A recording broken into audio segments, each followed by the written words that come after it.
TDP Janasena BJP మధ్య పొత్తు కుదిరింది. మూడు పార్టీలు కలిసి పోటీ చేస్తాయన్నారు టీడీపీ నేత కనకమేడల. మరోవైపు బీజేపీతో పొత్తు కోసం బాబు పవన్ వెంపర్లాడుతున్నారంటూ విరుచుకుపడ్డారు వైసీపీ నేతలు. షర్మిల కూడా చంద్రబాబు డైరెక్షన్లో పనిచేస్తున్నారని విమర్శించారు. అందరూ కలిసికట్టుగా వచ్చినా జగన్ సింగిల్ గా ఎదుర్కొంటారన్నారు వైసీపీ నాయకులు. చర్చలు జరిగినాయి, ఒక మేరకు స్పష్టత వచ్చింది. నెక్స్ట్ మీటింగ్లో అవన్నీ కూడా ఫైనలైజ్ చేసుకుంటాం. బీజేపీ భారీ డిమాండ్లు పెట్టింది, వాళ్ళకివ్వలేదు, వీళ్ళకి ఇవన్నీ ఊహాజనితమైనటువంటివి. వీటన్నిటికీ తెరపడింది. చాలా స్పష్టతతో ఈ కూటమి ముందుకు వస్తుంది, ముందుకెళ్తుంది. మా పొత్తులు చూసి ఓటేయండి అని చెప్పి చంద్రబాబు నాయుడు గారు, పవన్ కళ్యాణ్ గారు మాట్లాడుతూ ఉన్నారు. ఇప్పుడు మళ్ళీ కొత్తగా మూడో కృష్ణను కూడా తీసుకొచ్చినటువంటి సందర్భాన్ని మనం చూస్తూ ఉన్నాం. అయితే నాకు తెలిసి బహుశా ఆంధ్రప్రదేశ్, ఉమ్మడి ఆంధ్రప్రదేశ్లో కానివ్వండి, ఇప్పుడు కానివ్వండి, చంద్రబాబు నాయుడు గారు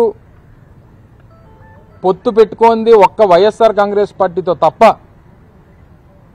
రాష్ట్రంలో ఉన్నటువంటి అన్ని రాజకీయ పార్టీలతో పొత్తు పెట్టుకున్నటువంటి నాయకుడు చంద్రబాబు నాయుడు గారు. ఈ ముగ్గురు మళ్ళా ఎన్నికల కలిసిగారు, ఒకరినొకరు దూషించుకున్నారు, ఒకరినొకరు అనరాని మాటలు అనుకున్నారు. పవన్ కళ్యాణ్ గారు భారతీయ జనతా పార్టీని దూషించాడు, భారతీయ జనతా పార్టీ తెలుగుదేశాన్ని దూషించింది.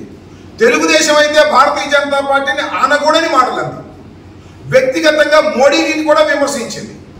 మరి పవన్ కళ్యాణ్ గారు అయితే పాచిపోయిన లడ్డు ఇచ్చింది అని కాకినాడలోనే చాలా సుదీర్ఘమైనటువంటి ఉపన్యాసం చెప్పి పాచిపోయిన లడ్డు కింద తెలుగుదేశం పార్టీని, భారతీయ జనతా పార్టీని విమర్శించినటువంటి గనుడు.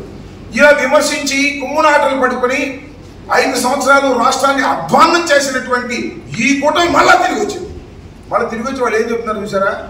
మేము పోయినసారి 2014లో మేము కలిసాము, గెలిచాము అంటున్నారు.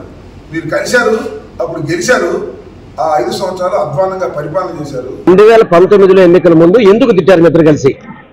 ఈరోజు ఏ ఎజెండాతో కలుస్తున్నారు ప్రజలు చెప్పాల్సిన అవసరం ఉంది.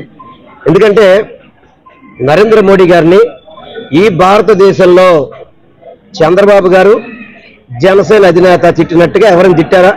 ఈ భారతదేశం నాకు తెలిసి ఎవరు తిట్ల, అంత తిట్ల. 100 మంది కౌరులాగా వచ్చినా మా జగన్మోహన్ రెడ్డి గారు అర్జునులాగా విజయం సాధిస్తాడు. గుర్తుపెట్టుకోండి, ఆయన అర్జునుడు, ఆయన విజయం సాధిస్తాడు గ్యారంటీ.